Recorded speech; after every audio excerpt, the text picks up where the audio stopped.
Olá, bem-vindos a mais um Deep Dive. Hoje a gente vai mergulhar nos primeiros capítulos de A Igreja Triunfante, do Kenneth A. Hagin. Isso aí.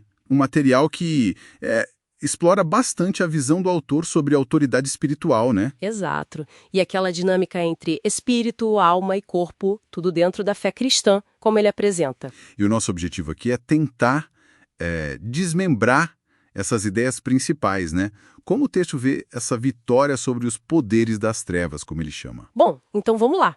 O ponto de partida do livro que me chamou a atenção é que a vitória espiritual não seria algo para a gente conquistar ainda, mas uma posição que já foi garantida em Cristo.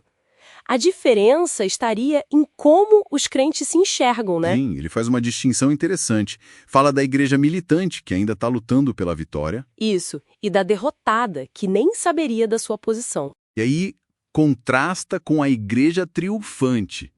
Essa seria a igreja consciente, que exerce sua autoridade já assentada com Cristo. Então parece que é menos sobre lutar e mais sobre reconhecer e agir a partir de um lugar que já é seu, legalmente falando, né? Exatamente. E essa autoridade ele coloca em contraste direto com a figura que o texto chama de Satanás. Ah, sim, ele detalha a origem, né?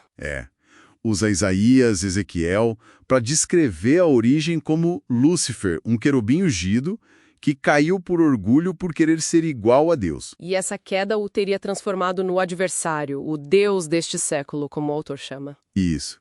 E, seguindo a linha dele, Adão, lá no começo, tinha o domínio da terra. Mas perdeu para Satanás com a desobediência. Essa narrativa toda prepara o terreno para uma ideia bem central no Hagin, que é como o ser humano é dividido, né? Sim, e aqui a coisa fica bem específica. A natureza tripartite.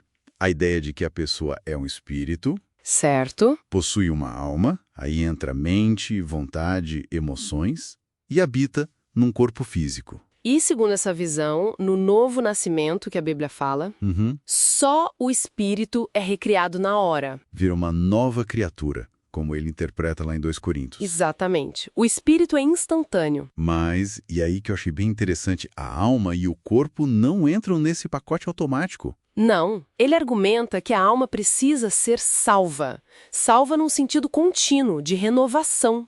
Ele usa aquela imagem de Tiago, né? Da palavra enxertada. Isso, como se a verdade de Deus precisasse ser ativamente recebida e integrada na alma para curar e transformar. Um enxerto mesmo. E Romanos 12,2 entra aí também, reforçando a necessidade de transformar pela renovação da mente.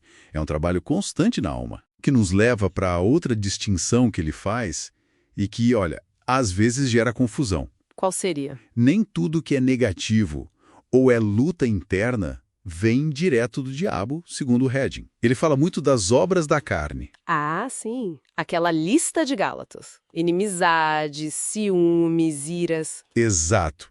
A carne, nesse sentido, seria a natureza humana antiga, não redimida, que continua lá, mesmo depois do espírito ser recriado. Com suas próprias inclinações, desejos, ele cita Romanos, Pedro. Entendi. Então, mesmo sendo uma nova criatura no espírito, a pessoa ainda lida com essas tendências da carne. Pois é. E aí a responsabilidade, na visão dele, cai toda sobre o crente. É aquela linguagem de Efésios, né? De se despir do velho homem, Isso. os padrões antigos. E se revestir do novo, que seria o espírito recriado. E isso envolve manter o corpo controlado. Ele usa 1 Coríntios para isso? E, principalmente, renovar a mente sem parar com a palavra. É um esforço consciente. O que levanta uma pergunta bem prática, né?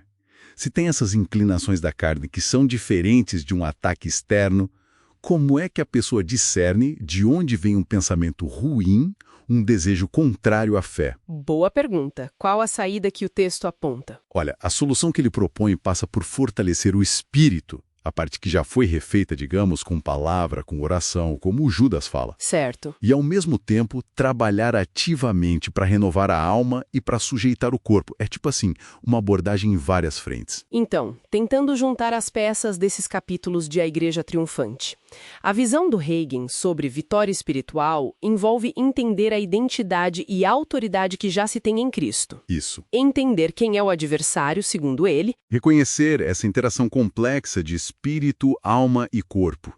Espírito recriado, alma em processo, corpo para controlar.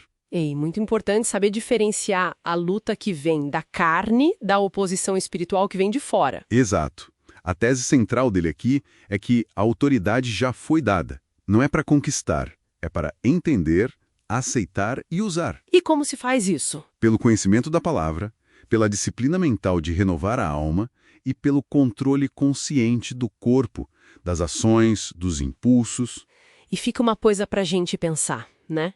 Se essa salvação da alma, como ele descreve, é um processo que continua, separado da recriação inicial do espírito, o que isso significa para a nossa experiência diária de crescimento?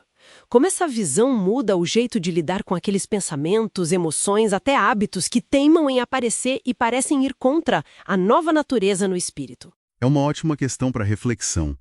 Como essa dinâmica se desenrola no dia a dia do crente? Fica aí a provocação. Bom, por hoje é isso no nosso Deep Dive.